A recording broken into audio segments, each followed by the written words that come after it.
sir, Senior Vice President of the Altitude Radio Network is Dave Fleck. You want a hard-working team? There it is right there. This broadcast was a presentation of the National Hockey League and the Altitude Radio Network. Altitude Sports Radio 92.5. Colorado Avalanche post-game coverage continues now with Between the Pipes. Presented by Safeway. Download the Safeway app and get exclusive grocery offers and perks. Fresh foods, local flavors. Now, let's go Between the Pipes with Alex Ryan-Emmy and Mark Springer. Kick it! 3 seconds, 2 seconds, 1 second, sound the horn! As punches are thrown, as the game ends, no amount of violence will change the fact that the Avalanche come from behind to win again. 6-2 is the final in Game 3 as the Avalanche take a 2-1 series lead, and everybody is involved in extracurricular activities after the final horn. Duhaime has a dance partner. Manson taking tango lessons. Helmets are off, gloves are off, and this series has some spice to it. After losing Game 1, the Avalanche have won 2 straight, outscoring the Jets 11-4 in Games 2 and 3. You heard the call right here on Altitude Sports Radio 92.5. Connor McGahey, 6-2 is the final in Game 3 from Denver, Colorado. The Avs, with 40 shots on goal, have scored 17 goals in the first 3 games against the Winnipeg Jets, and just one of those has come via the empty net. Connor Hellebuyck struggles yet again in 3 straight games. The Avs roll to a 6-2 victory. They were down 2-1 going into the third period. 5 unanswered goals in the third. The power play goes 2 for 6. They score another one just a second after a power play ends up coming off the board. Fisticuffs after the game. There was blood everywhere. Devon Toews took a stick to the face that the Avs ended up scoring on the ensuing double minor. There were fights at the end of the game. Brendan Dillon slices his hand wide open to the point where we don't know if he'll be able to play in the next game, to play in the rest of the series. Brendan Dillon, the defenseman for Winnipeg there, as we welcome you in to Between the Pipes here, presented by Safeway on Altitude Sports Radio 92.5. I'm your host, Alex Ryan-Emmy. You guys know me better as Raj, joined as always by Steve Nelson back at the Backus and Schenker studios, and my partner, the Radio Machine, live from Ballpoint at Ball Arena in Denver, the Radio Machine, Mark Springer. That is playoff hockey. It was. One team really played playoff hockey, especially in the third period. That was the Avalanche. They were great. They were great in the third period tonight. Let's talk about the shenanigans. In the final minute of the game, we had a couple fights with 30 seconds to go, and then at the final horn, we had dudes laying on top of other dudes. That's what it was. I love how, like if it was baseball, the benches would have cleared, but every Avs player on the Avs bench and every Jets player on the Jets bench. It was funny to watch from our area up top. I was kind of looking at the benches too, and nobody left. Like everyone's still occupied. They just let everybody figure it out on the ice. How long after the final horn were they still wrestling on the ice? I mean, a good minute. It was complete chaos.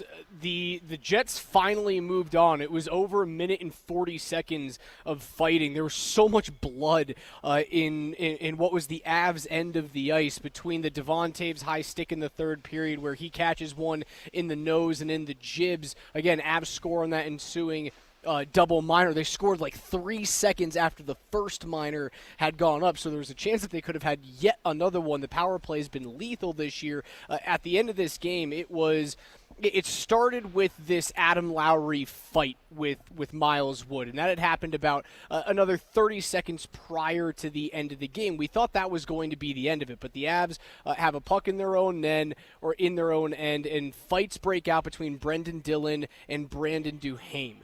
And Dillon, who is the guy who started all of this, right? He is the instigator in this final fight at the end of the game to try and get some sort of momentum or some sort of FU factor into the ensuing Game 4 that comes up at 12:30 p.m. on Sunday here at Ball Arena Spring. He gets rolled up on, and because there's so many bodies trying to either hold each other off or actually engage in a fight, Dillon's hand gets stepped on and gets sliced open from basically his wrist all the way through. Like if you were to hold your hands up right in front of you and make an L with your left hand and a backwards L or a J with your right hand, it splits from his wrist all the way through the bottom of that L. It's going to take well north of 30 stitches to put that thing back together. I don't see how he can possibly play on Sunday. Play stupid games, win stupid prizes. Yep. We had fights 30 seconds before that, and I get it. Like, this is a card that so many teams play in the Stanley Cup playoffs. Goon teams. I don't think Winnipeg had really been this until tonight. No, they hadn't. Like, they just completely lost their they lost their composure. But like I was going to say, like, I get it. When you're getting raced, you're down 5-2, empty netter, you're down 6-2. You're in a hostile environment against the Stanley Cup champions of 2 years ago, still one of, if not, in my opinion, the best team in the NHL. Place is absolutely buzzing. You at home, the Winnipeg Jets have had the best season that they've had in this era. This version of the Jets. In the Scheifele, Connor, Hellebuck era. They win Game 1 at home after sweeping the season series. Really, more importantly, like that 7-0 win. I'm sure Winnipeg was feeling good about themselves. They really liked their chances coming into this series. And snap of a finger, following a 7-6 Game 1 win, here we are just a few days later, and now they've lost their home ice. They're down 2-1. They got worked harder than they've probably been worked in weeks since they lost 6 in a row before they won 6+ or whatever it was in a row to finish the season. They just completely lost their composure. Now, but okay, so you're getting blasted. You're down 3-4 goals. And this is what teams do. They just decide, well, game's over, so let's take some liberties. We can at least, get some sort of an advantage back by maybe, scuffing, bruising somebody up, making an Avs player feel it, which is a strategy I always hate. I always hate that. But they took it. They took it way too far. They took it way too far in the final minute of this game. Again, it got taken too far to the point where someone's either going to get suspended in that situation or someone eventually gets hurt, right? Like you get rolled up on, a hand breaks on a helmet, or this. Like Brendan Dillon is not just some throwaway defenseman for Winnipeg. That's a top 4 pairing or top 2 pairing guy. He is relied upon to be on the ice against the Avs' big guns, right? Because if you don't have him on the ice, you have to put Neil Pionk on the ice against the Avs. And when he was on the ice tonight, I don't know what the final stats ended up being, but going into the third period, the Avs were out-chancing Winnipeg when he was on the ice, 9-1 through 2 periods at 5-on-5. Right? So if you're Jared Bednar and you have that final change, you're trying to put McKinnon and company out against a guy like Pionk. What Rick Bowness is trying to do is make sure that he can get Josh Morrissey out there, Brendan Dillon out there, Nate Schmidt against the top line against the Avs. He will not have the ability to do that in Game 4 with one of his top 4 defensemen because you took it the extra mile and tried to get as scummy as you possibly could. The Avs end up getting out of this thing. It seems healthy. Devon Toews returned to the game after catching a stick to the face, much like Cale Makar did in Game 2. Toews scores the empty netter from 175 feet. I don't know who's going to have to take something to the face in Game 4 to get a win for the Avs, but it's going to happen. Yeah, I mean, to steal a phrase from my favorite musical artist of all time, the Winnipeg Jets played themselves tonight. I mean, they absolutely played themselves. They got exposed tonight is what happened. And it's evidence tonight of how the regular season matters. Don't get me wrong. But it's not the playoffs. So you sweep the Avs in the regular season. You finish a point ahead of the Avs in the final standings. But here we are in the playoffs now, and the Avs are playing their best hockey. I think the Georgiev situation lit a fire under them, too. It certainly may have.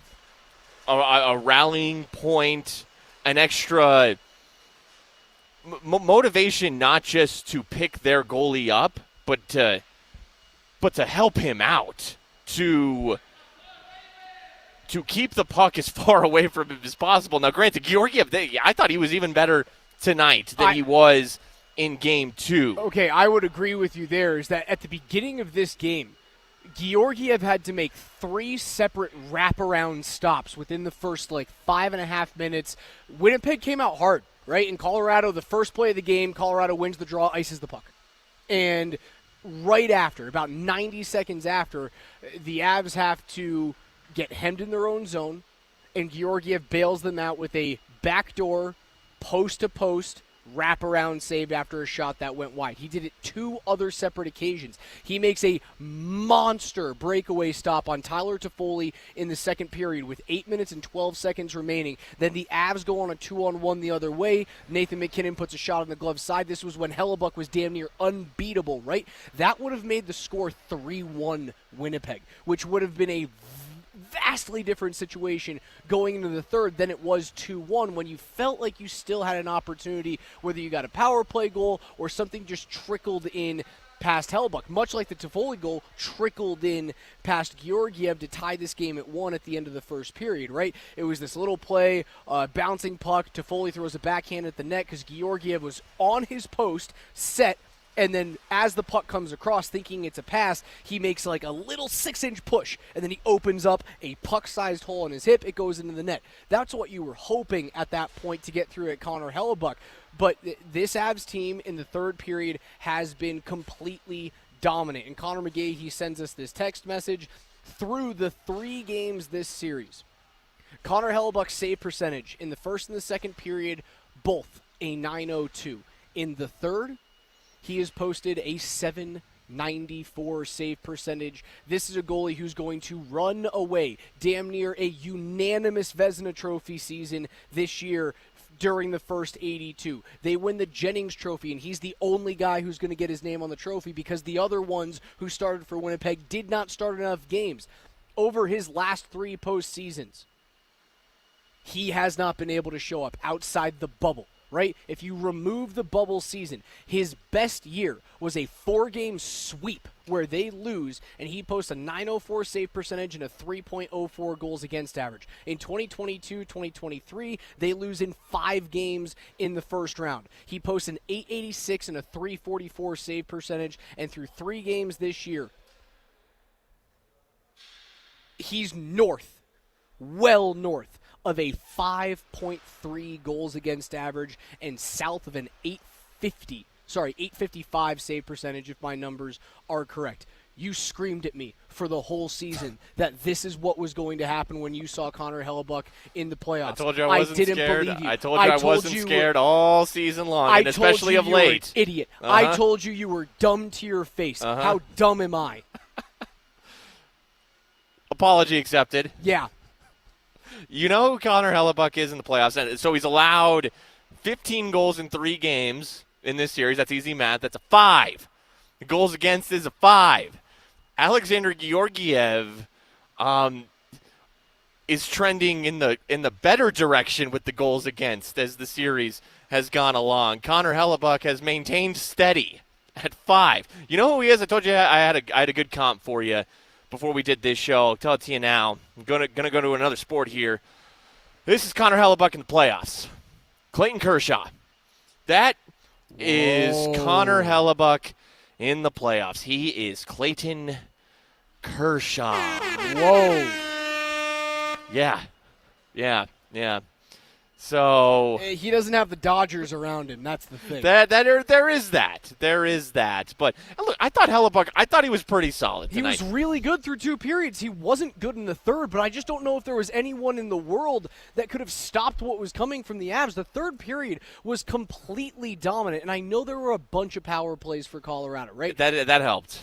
A short 5-on-3 for 19 seconds. They had a 4-minute power play that they ended up scoring on, so it ended up being like a 2-minute and 4-second power play on the double minor. They got another one late in the game. They end up going 2 of 6. So a lot of that third period was spent up 5-on-4 or trying to defend the 5-on-6 when they pull Hellebuck, and that ended up being short-changed because Devon Taves scores on it early. I haven't seen the same goalie I saw all season. Like, the confidence isn't there. The backdoor pass from Casey Middlestat to Arturi Lehkonen on the 2-on-1 break, Hellebuck, it looks like he gives up. So Hellebuck was good through the first 2 periods, but the Avs, they were getting good looks, but everything was right at Hellebuck's chest. And not just that, but they weren't getting those cross-ice one-time looks on Hellebuck to move him. They weren't moving Connor Hellebuck. If you keep him stationary, he's a solid goalie. He's very solid. Like when it comes to the fundamental basic save, he's very good. You have to move him. Now, getting 2 power play goals in the third period, to start the third period, helps. And then you get the odd man rush, Middlestat to Lehkonen, and that's what they had been waiting for all night, to get a cross-ice look to move him. And he is left out to dry a little bit, is Connor Hellebuck, because it's Dylan DeMello. I thought it was Pionk when I was watching live, and I was hoping it was Pionk, but no, it was. I thought I saw a 4 on the jersey. No, it was 2. It was Dylan DeMello. He slips in the neutral zone, which allows Middlestat to clear him. Lehkonen occupies the backside, and then they connect and they finish. But 5 goals is 5 goals. 5 goals against in 3 games of a series is 5 goals against. I don't care how you slice it. Connor Hellebuck, while I thought he was solid in the first 2 periods tonight, has not had a good series. No, and you are right. You do have to get him to move side to side. That happens on the Zach Parise goal. By the way, Zach Parise, 2 goals in 3 games in this series. Easy breezy Zach Parise. That's how you do this thing as a guy who's approaching 40. You play 20 games to end the season. You're fresh for the playoffs. The zone entry was gorgeous. Middlestats goes in, slides one underneath the triangle of the back pressuring Winnipeg player, and then everyone goes to the net, right? Like you have to track that puck 3 different times if you're Hellebuck, because Parise opens back up, he gets lost behind the play, shot goes off of his left pad. And because everyone gets frozen, and what Winnipeg does is they shrink everything, right? They shrink back to the crease every single time that you come on a 3-on-2 or a greater rush, right? They want to shrink to the crease and try and protect. But when that happens, if pucks come back above the hash mark, you get to move it side to side and score. That's what happens on the Parise goal. You get to move him side to side. The other thing that you need to do, get bodies in front of him. What did we see on the McKinnon goal on the power play? And what did we see out of Cale Makar? Right, because of that play, everyone in the building, because you and I are right next to the fans. Yeah, this is hilarious. Screaming at Cale Makar to shoot this puck as he rolls from the top to the left side of the 1-3-1 on the power play. He's got a wide open lane to the net, but that's the thing. From 80 feet away, Connor Hellebuck is going to make that save 100 times out of 100.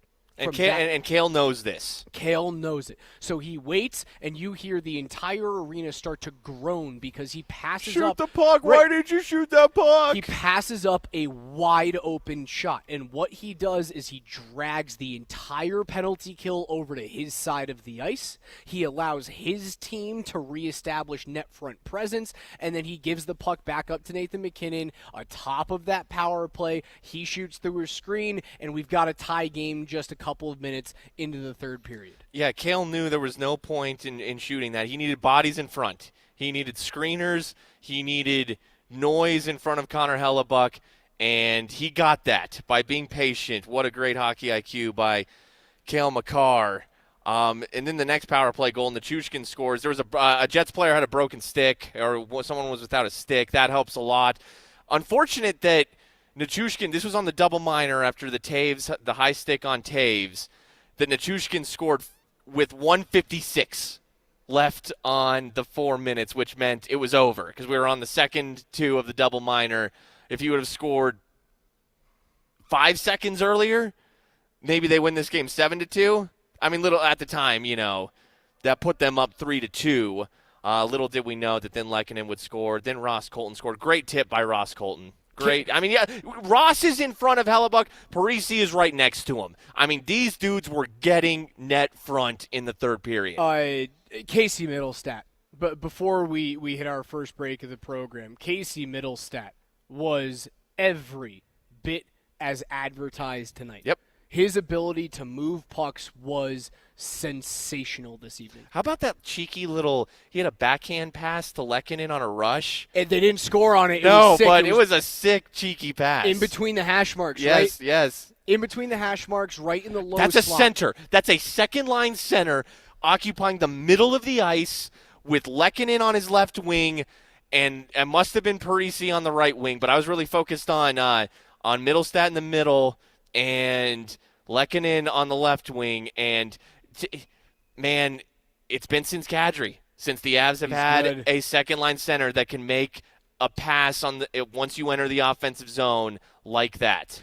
Avalanche Hockey on the Altitude Radio Network is brought to you by Mountain High Appliance. Visit the Clearance Center for new, discounted, or scratch and dented appliances up to 60% off. MountainHighAppliance.com. He's Mark Springer. I'm Alex Ryanami. We are live from Ball Point inside a now largely dead and empty Ball Arena. It was rocking tonight in Game 3. Avs win 6-3. It's Altitude Sports Radio 92.5.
Nino Niederreiter was there. This guy is my...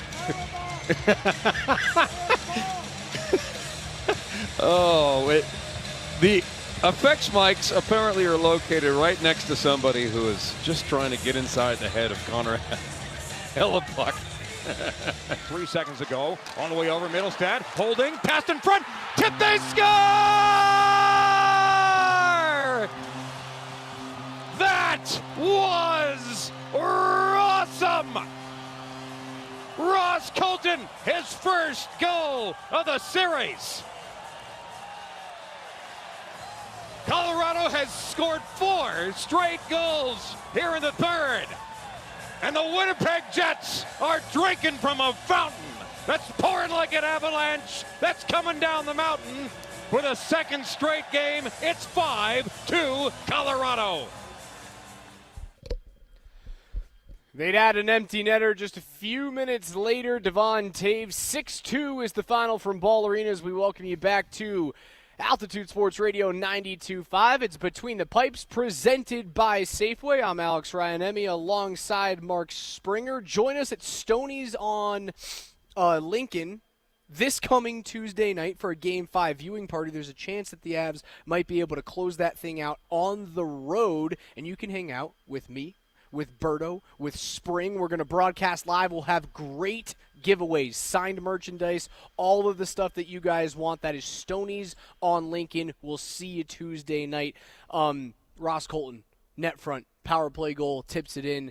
Casey Middlestat, a beautiful pass to set that thing up.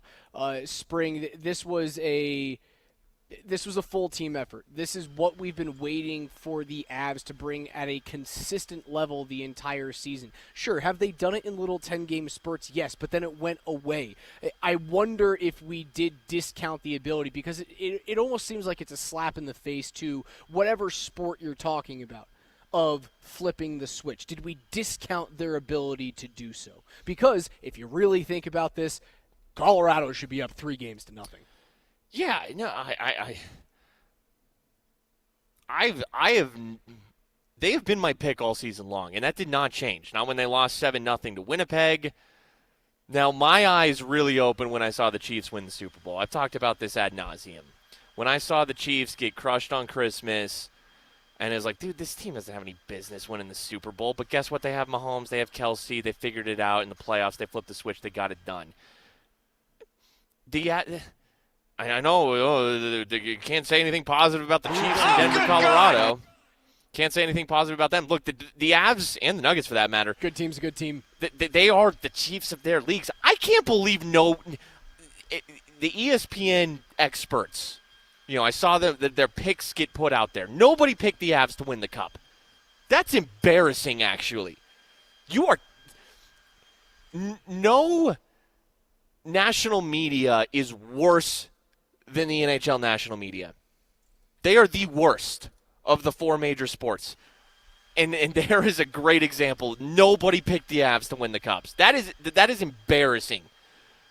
People picking Carolina, picking Dallas. You do realize that Nathan MacKinnon, Cale Makar, the best offense and forward and defenseman combo in the NHL is on that team, right? You do realize that Cale Makar is mentioned in the same breath as Bobby Orr far more than any other defenseman currently in the league, and any other defenseman of the past several years, a decade or so. His name's Nathan MacKinnon. Heard of him? Unfortunately for McKinnon, McDavid exists, but he is crept ever so closer to being on that plane, if not being directly on that plane this season. They have guys who know how to win on this team. I don't understand why they were being slept on so much by the national media. I don't get it. I mean, it has to be simply because of the fact that they did limp into the playoffs, and it wasn't a scenario much like 2 years ago where they limped in the playoffs kind of by design as they started to rest players. Again, they finished that season, if I'm correct, with 119 points, and they had 116 before losing 5 of their final 7, right? So, like, they had done all of their work up until that point, and they still finished first in the conference. This year wasn't the case, right? They were trying to hunt down home ice advantage in the playoffs, which they did not get because Dallas ends up winning the West. Winnipeg jumps them for that number 2 seed in the Central. Now there's a very good chance now that going up 2-1, Colorado is 16-9 all-time in playoff series when leading 2-1 after 3 when it's been split 1-1. They win more times than not. That's just how the numbers go. If they win this series, if the result holds in Vegas and Dallas, they will have regained home ice advantage at least through the next round.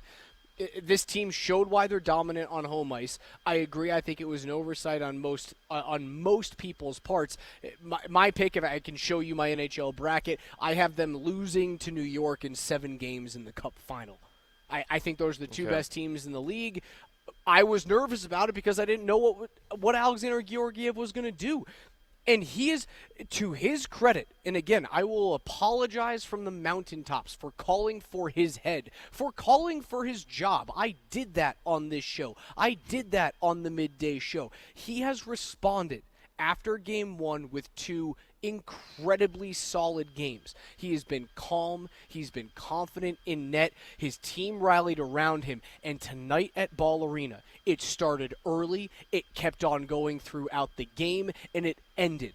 The Georgie chants were loud, and I guarantee you, not only his teammates heard it, but that netminder heard it. And if you have flipped his confidence, watch out.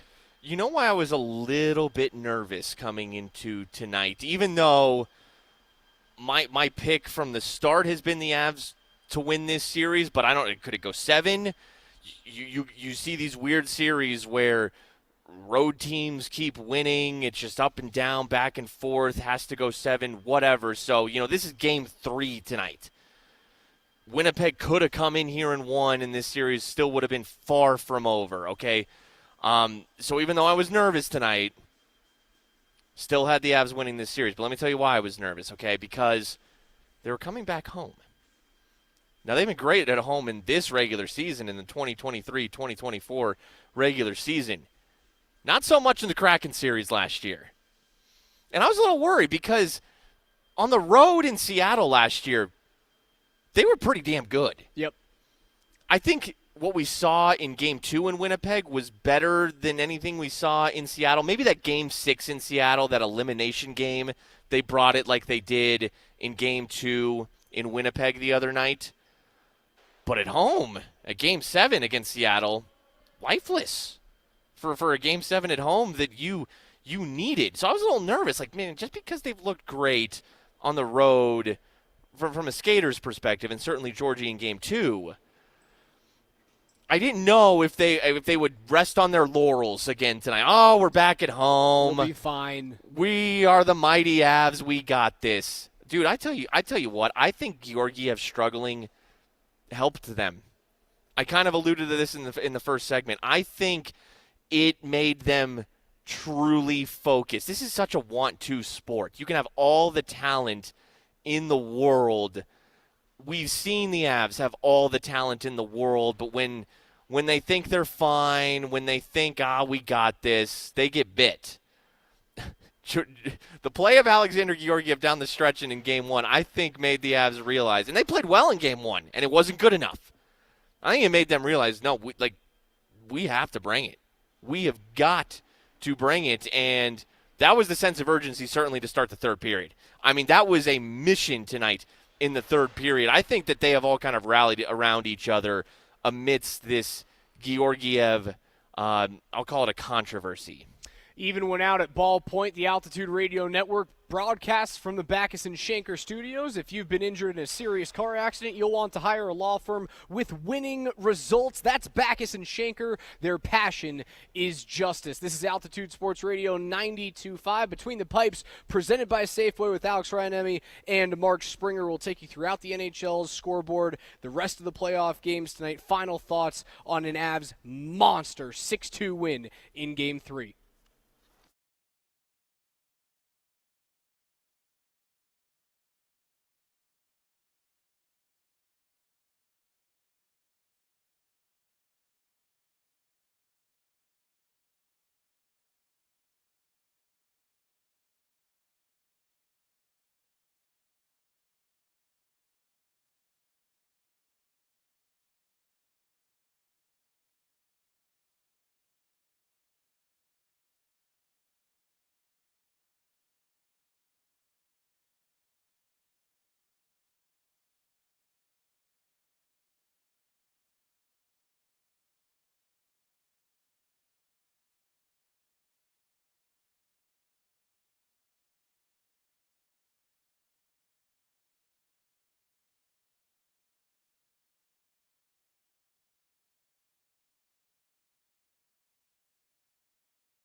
to Foley.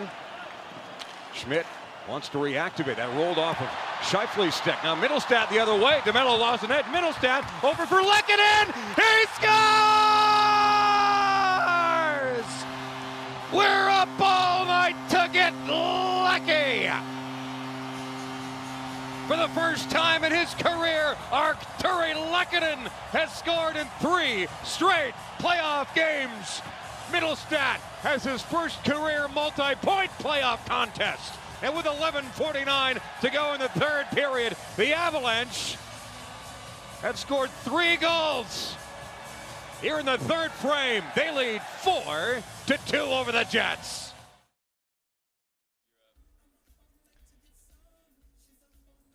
The final from Ball Arena ends up being 6-2 for the Avs as they take a pivotal Game 3 here in Denver. Alex Ryanemi alongside Mark Springer live from Ball Arena at Ball Point.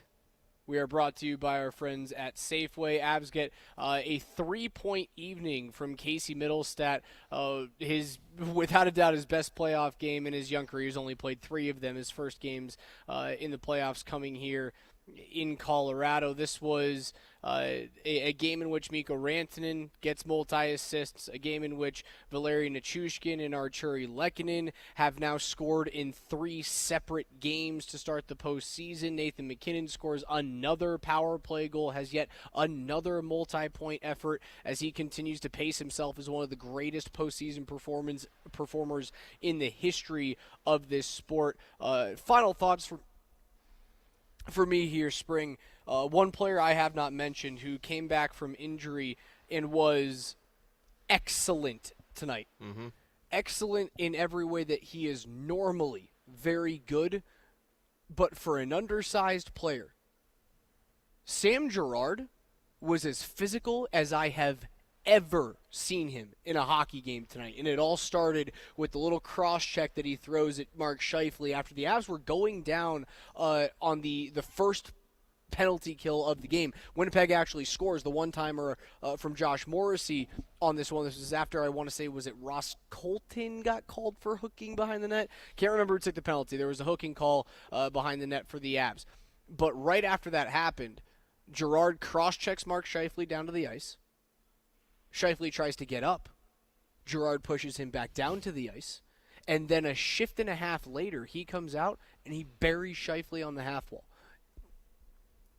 I can't tell you how much smaller Sam Girard is than Mark Scheifele. No, those are polar opposites right there. Sam Girard is a +3. He was so good tonight, man. In his return tonight. I liked Bednar. And I didn't notice it as much in the third. I wasn't paying as much attention to it in the third period because that period just got crazy and wild. But certainly in the first portion of this game, he wasn't really playing. And he's been doing this a little bit in this series overall, splitting Makar and Taves up and mixing them in with other defensemen just to make to I want to say make sure, but to give more opportunities for guys to play with Cale Makar, Devon Taves, because those two are the steady hands, the two that Jared Bednar trusts the most. Having Sam Girard back is great as well, but I liked that strategy. You know, Cale and Devon play so well together, but having just one on the ice with whoever the other defenseman may be is only going to boost that other defenseman even more. And one more thing. When I talk about, the Alexander Georgiev and the team rallying around him, end of the first period, man, Georgiev's walking to the bench to go down the tunnel, and as he's skating off the ice, I tell you what, at least 5 Avs players tapped him on the pads. And to the point where if I was Alexander Georgiev, I would have been like, all right, guys, I get it. I hadn't been playing well. Thank you for picking me up. Thank you for showing your support. I get it. Thank you. But hey, like that's this team, that they are rallying around this guy. All right, Spring, let's take a look throughout the the rest of the NHL playoffs tonight. There were 4 total games, including the Avs with their 6-2 victory over the Jets. They outshoot them 40-24 in that game. The Canucks held on for dear life in the third period. They killed off a 5-on-3 against the Predators on the road, despite only mustering 12 shots in the game. There were 42 total shots in this game between two teams. So the Avs nearly outshot both the Canucks and the Predators combined tonight. Preds get 1 from Luke Evangelista in that third period. They can't get the equalizer. They had about 2.5 minutes after that thing happened. Canucks take a 2-1 series lead against Nashville, a 3-0 series lead for the New York Rangers. 3-1 is the final in Washington. I said this thing was going to be a sweep. It's looking closer and closer to that. Barclay Goodrow on a 2-on-1 as they went up against Alex Ovechkin was the player back on the 2-on-1 on this shorthanded goal for the Rangers. That ends up being the difference maker. The game winner scored 8 minutes into that first period of play. Rangers would hold off the Capitals by a score of 3-1. And a 3-point night from Leon Draisaitl, a 3-point night from Connor McDavid as the Oilers crush the Kings on the road 6-1. Game 3 goes to Edmonton. They hold a 2-1 series lead. We are on pace for, when we did our final BTP of the regular season, the second round matchups that I predicted. Avs Knights and Oilers Canucks. And man, if that is what happens, certainly on the Avs Knights side, that feels a little Western Conference Final-y to me. Doesn't it? No offense to Edmonton and Vancouver, but oh boy, that is a big boy matchup coming up. All right, let's get some picks for tomorrow's game. 4 games on a Saturday. They start off at noon Mountain Time, go all the way until 8:30. The late puck drop on TBS and Max between the Stars and the Golden Knights. Tampa down 3-0 at home against Florida. They are plus 105 to win Game 4. I had Tampa winning this series in 7. I'm pretty hooped in this one, but I don't see Tampa Bay going out without a win. I really don't see Tampa going out in a sweep. Do I think Florida's far and away the better team? Yes. Was that a dumb decision on my part to put Tampa I through? picked Tampa too. Yes. The Which Panthers, is dumb because I've been singing Florida's praises all year. The Panthers are good, man. Yeah. Sergei Bobrovsky looks unbelievable. Kachuk is every piece a playoff performer that you want on your team. Give me the Lightning to get – it'll be a gentleman's sweep. They'll get this one. They'll get beat by Florida in Sunrise for Game 5, and that'll be the end of the Lightning, maybe like the last of the Lightning. Can you call it a dynasty? 2 championships and 3 straight finals appearances? In the modern era, yeah, it's hard to do what they did. They've been really good for a long time, really dangerous for a long time. Maybe this is is this the nail? Or is it the start of it? It's at the very least the start of it. There's really no turning back once you hit this point. Everyone's getting older. They haven't Stamkos might not be back. Braden Point is still in his prime, and Kucherov has a great season, but he is getting older. I don't know. It feels like this is the end of the era. It certainly does. That said, give me the Lightning to get the gentleman's sweep. They'll get this one win at home in Game 4. Plus 105 is my pick. All right, I'll take the Golden Knights minus 118 tomorrow. This feels a little too easy because that line suggests, with Vegas winning the first 2 on the road, I feel like they should be bigger favorites. They should be bigger favorites now going back to their home ice. This shouldn't be as close to a pick'em as it is. So that does tell me that Dallas absolutely does have a chance to win this game. That being said, I'll go with Vegas. Matt Duchene probably thought this was it. This is a chance he's going to get. It'd be hilarious if the Knights just come out and stomp them, and they're down 3-0, and that thing is over Nuggets-Lakers style. Give me Vegas tomorrow night. Well, that'll do it for us. For Steve Nelson back at the Backus and Schenker Studios. For Mark Springer, the Radio Machine, my partner, my co-host for now our 6th postseason. Is that how? together. Wow. It's unbelievable how time flies. Wow.